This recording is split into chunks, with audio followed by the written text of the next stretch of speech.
ایک بندے کے ساتھ ہو سکتا ہے، دو کے ساتھ ہو سکتا ہے۔ ہمارے جتنے بھی بڑے سیاستدان عمران خان کی جو ایج کے برابر کے ہیں، وہ سب کے سب بھی صحت کے حساب سے عمران خان صاحب سے پیچھے ہیں۔ اس کے باوجود بھی یہ عمران خان صاحب کو کہہ رہے ہوتے ہیں کہ یہ انتہائی عیاش طبیعت کا انسان ہے، اس کی نہ کوئی غیرت ہے، نہ اس کے پاس کسی کی عزت ہے۔ مطلب کہ انڈائریکٹلی وہی کہ یہ عیاش طبیعت کا بندہ اور یہودیوں کا ایجنٹ ہے۔ عمران خان صاحب بار بار نہ صرف نیشنل ٹی وی پہ، انٹرنیشنلی بھی ان سے کئی بار یہ سوال ہوتے ہیں کہ آپ پہلے پلے بوائے ٹائپ کے انسان تھے، پھر اچانک سے یہ تبدیلی کس طرح آئی کہ آپ نیشنلسٹ بن گئے اور آپ اپنے اسلام کے لیے بولنے لگے۔ تو وہ واضح کہتے تھے کہ میں وہ بندہ تھا جس نے پورا مغرب دیکھا، مغرب کی ہر برائی کو دیکھا، اور یہی وجہ ہے کہ دیکھنے کے بعد میں اس نتیجے پر پہنچا ہوں کہ جو چیزیں ہمارے ملک میں ہیں وہ سب سے بہترین ہیں، اور جو چیزیں ہمارے دین میں وہ بھی سب سے بہترین ہیں۔ اور یہ حقیقت بھی ہے۔ جب ایک بندہ دھکے دھکے کھا کے کسی چیز کی طرف آتا ہے تو پھر اس کا مطلب ہے کہ وہ ہر چیز کو دیکھ چکا ہوتا ہے۔ لیکن آج یہ ہمارا موضوع نہیں، اس پہ ایک دن بعد میں ویڈیو بنائیں گے۔ میں ایک پہلی ویڈیو کا بھی میں وعدہ کیا ہوا ہے آپ لوگوں سے کہ مریم نواز کے بارے میں ایک ویڈیو بناؤں گا، جو وہ بہت زیادہ پروپیگنڈے اور جھوٹ بولتی رہی ہیں، ان پہ اسپیشل ایک ویڈیو بنے گی، تو وہ الگ ایک موضوع ہے۔ لیکن آج کا موضوع یہ ہے کہ عمران خان صاحب کے خلاف انہوں نے جو پروپیگنڈے کیے، ان کا نتیجہ کیا نکلنا ہے۔ اب آگے چلتے ہیں۔ جب طلاق ہو گئی، پھر عمران خان صاحب کے اوپر انہوں نے ڈرگ استعمال کرنے کے جو الزامات لگائے، پروپیگنڈا کیا، وہ ساری چیزیں گزرتی گئیں۔ پھر ان پہ الزام لگے کہ یہ اسٹیبلشمنٹ کے بندے ہیں، پھر ان پہ الزام لگے جی کہ یہ باہر سے غیر ملکی فنڈنگ لیتے ہیں، پھر ان پہ الزام لگے کہ یہ اپنی بہنوں کو پروفٹ دیتے رہے ہیں، حکومت کے پیسوں سے ان کے کاروبار چلاتے رہے ہیں۔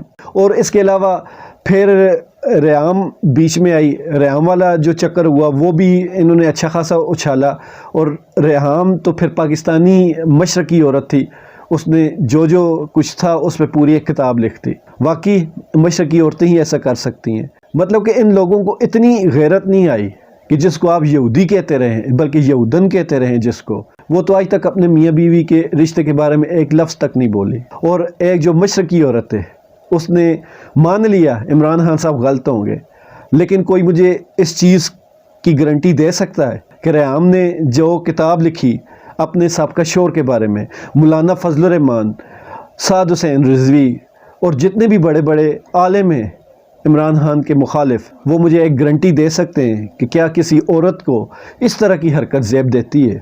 اگر آپ نہیں دے سکتے تو پھر کم از کم آپ کو معذرت ضرور کرنی چاہیے کہ آپ اس طبقے کو سپورٹ کر رہے ہیں جس طبقے کی وہ عورت اپنے سابقہ شوہر کے بارے میں پوری کتاب لکھ چکی۔ اور عمران خان صاحب کے بارے میں جو ان کی پارٹی کے اندر کے لوگوں کے بارے میں ریحام نے الزامات لگائے اور نون لیگ نے ان الزامات کو ہوا دی، اچھالا، وہ بھی سارے ایک طرف۔ پھر ان کو ATM کے تانے دیے گئے، ان کی بہنوں کے تانے دیے گئے، وہ میں ایک ویڈیو میں پہلے بھی بتا چکا ہوں کہ کس طرح مریم اورنگزیب پارلیمنٹ میں بیٹھ کر ایک ساتھ ان کا MNA تقریر کر رہا ہے تو اس کو وہ ایسے ٹھونگا مار کے کہتی ہیں کہ خان کی بہنوں کا نام لو، اور وہ جب خان کی بہنوں کا نام لیتا ہے تو مریم اورنگزیب ہرے کر کے نعرہ لگاتی ہیں۔ تو یہ ان کی ساری چیزیں۔ اس کے علاوہ بھی بہت سارے الزامات ہیں۔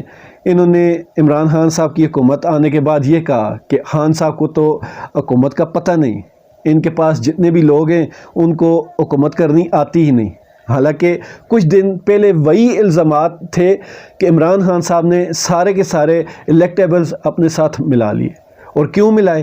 ان کو نہیں ملانا چاہیے تھا، ان کا نظریہ کہاں گیا؟ لیکن بات وہی ہے کہ وہ گدے کے آگے سے نکلیں تو وہ کاٹتا ہے، پیچھے سے نکلیں تو وہ لات مارتا ہے۔ ان کا وہی حساب ہے۔ ہم خود اس وقت عمران خان صاحب کے خلاف تھے کہ انہوں نے کیوں اس طرح الیکٹیبلز کو اپنی پارٹی میں شامل کیا، لیکن بات وہی ہے کہ وہ اب الیکٹیبلز بھی اس کی پارٹی سے نکل گئے اور یہ اس کے اوپر پروپیگنڈا الگ سے کر رہے ہیں کہ عمران خان صاحب سے کوئی بھی خوش نہیں۔ اور میں سمجھتا ہوں کہ جس بندے سے کوئی بھی خوش نہیں تو اس کا مطلب ہے کہ ان سارے کرپٹ لوگوں کو عمران خان صاحب نے کھانے نہیں دیا۔ جب کھانے نہیں دیا تو ظاہری بات ہے انہوں نے ناراض ہونا ہی تھا۔ اور مزے کی بات ہے کہ وہ ساری ATMs اور وہ سارے کرپٹ لوگ ان کے اب ساتھ شامل ہیں، اور نہ صرف شامل ہیں، ان کو یہ ٹکٹ بھی دے رہے ہیں۔ یہ وہ پارٹی جو کہتی تھی کہ ووٹ کو عزت دو، لیکن جب جب بھی ووٹ کو عزت دینے کی باری آتی ہے سب سے پہلے یہی پارٹی لٹ جاتی ہے۔ آپ پوری ہسٹری اٹھا کر دیکھ لیں کہ اس پاکستانی سیاست میں سب سے زیادہ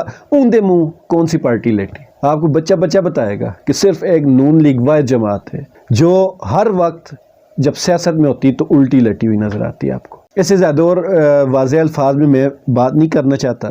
ان کی زبان کی طرف اگر دیکھیں تو یقین کریں بالکل کھل کے بولنے کا دل کرتا ہے، لیکن ہمیں تھوڑا اپنی تربیت یاد آ جاتی ہے اور ہمیں لگتا ہے کہ ایسی زبان ایسے میڈیا پہ استعمال نہیں کرنی چاہیے جو مریم اورنگزیب، مریم نواز، ہنا پرویز بٹ اور اس طرح کی بہت ساری اور ان کی عورتیں ہیں جن کو رکھا گئی اسی کام کے لیے کہ آپ بھونکیں اور آپ کا جب جواب کوئی دے گا تو پھر ہم اس کو کہیں گے کہ دیکھیں یہ عورتوں کا خیال نہیں کرتا۔ اتنی ساری باتیں کرنے کے بعد آخر میں صرف ایک بات کہوں گا، آپ لوگ، میں تھوڑا ڈیٹیل سے نہیں بتا سکا لیکن آپ لوگ گوگل پہ چیک کریں، آپ لوگ ہر چیز پہ، فیس بک پہ آپ کے پاس بہت سارے آپشنز ہیں۔ شروع سے لے کر آج تک انہوں نے جتنے بھی پروپیگنڈا یا مہمز جو تھی عمران خان کو بدنام کرنے والی جتنی بھی چلائی ہیں ان سب کو نکالیں، ان کا ایک ایک لفظ، ایک ایک حرف دیکھیں، آپ کو ہر حرف کے بعد، ہر لفظ کے بعد، ہر الزام کے بعد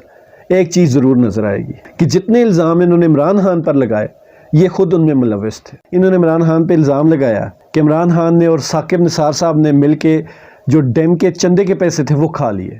اس سے پہلے بھی انہوں نے یہ الزام لگایا تھا کہ عمران خان جب سے حکومت میں آیا ہے ہمارے ملک کی بدنامی ہو رہی ہے کہ جہاں جاتا ہے بھیک مانگتا ہے، اور خدا نے ان کو فوراً ہی دکھا دیا کہ کون کہاں سے بھیک مانگ رہا ہے۔ انہوں نے نہ صرف عمران خان کو بدنام کرنے کے لیے یہ شوشے چھوڑا تھا، آج انہی کی مہربانیوں سے ہمارے آرمی چیف کو بھی بھیک مانگنی پڑ رہی ہے۔ خدا نے کیسے ان کے منہ پر ہی ان کی لعنتیں لوٹا دی۔ جب شہباز شریف نے حلف اٹھایا تو دوسرے تیسرے دن اس ڈیم پر پہنچ گئے اور شرمندہ نہیں ہوئے کہ عمران خان نے چندے کے پیسوں سے ڈیم بنا دیا، بلکہ اس چیز کو بالکل پس پشت ڈال دیا۔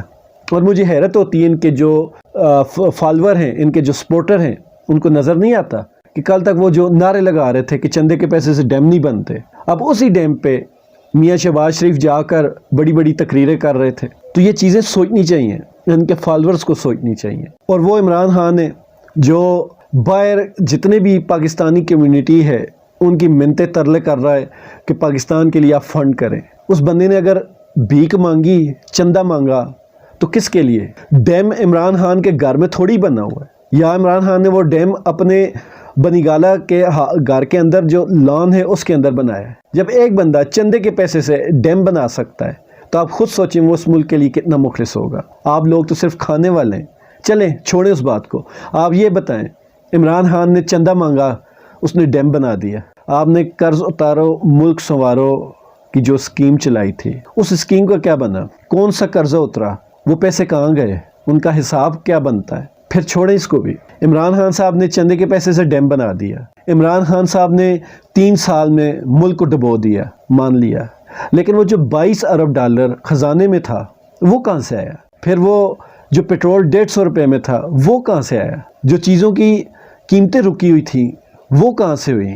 جو لنگر خانے چل رہے تھے، جو صحت کارڈ چل رہا تھا وہ کہاں سے آیا؟ کوئی بھوکا نہ سوئے وہ پروگرام چل رہے تھے، احساس پروگرام چل رہا تھا وہ کہاں سے آیا؟ پناہ گاہیں چل رہی تھیں وہ کہاں سے آئیں؟ جو بالکل ہی نہ ہونے کے برابر انٹرسٹ ریٹ پر قرضے مل رہے تھے وہ کہاں گئے؟ چلے مان لیجیے عمران خان یہودیوں کا ایجنٹ ہے۔ 3 بار آپ کے دور حکومت میں یا آپ کے سامنے سود کے خلاف پٹیشنیں دائر ہوئیں، ان کو کینسل کس نے کروایا؟ نون لیگ صاحب آپ نے، شہباز شریف، میاں نواز شریف صاحب آپ نے کروایا۔ عمران خان کے اوپر جادوگر کے آپ تانے مارتے ہیں، جادوگرنی ان کی بیوی کو کہتے ہیں، حالانکہ وہ سیاست میں نہیں۔ تو مریم نواز کشمیر اور گلگت بلتستان والے الیکشن میں ہاتھ میں جو گلاس لیے پھرتی تھیں اس کی کہانی کیا تھی؟ لوگوں کو بتانا پسند کریں گے؟ اور وہ آج کل گلاس کیوں نہیں نظر آتا؟ پھر بے نظیر سے لے کر نواز شریف تک ان سب کے جو پیر تھے جن سے یہ ڈنڈے اور جھاڑو کھاتے تھے ان کا کیوں نہیں بتاتے؟ جادو ٹونے آپ کرواتے ہیں، کرپشن آپ کرتے ہیں، چندے کے پیسے آپ لوٹتے ہیں، سلاب زدگان کے پیسے آپ لوٹتے ہیں۔ آپ کے کمروں سے غیر ممنوعہ قسم کی ادویات ملتی ہیں جن کو میں آسان الفاظ میں ڈرگز ہی کہتا ہوں، لیکن وہ ڈرگز سے زیادہ خطرناک دوائیں ہیں، وہ آپ کے کمروں سے اگر ملتی ہیں۔ تو پھر الزام عمران خان پہ کوکین کا کیوں لگاتے ہیں؟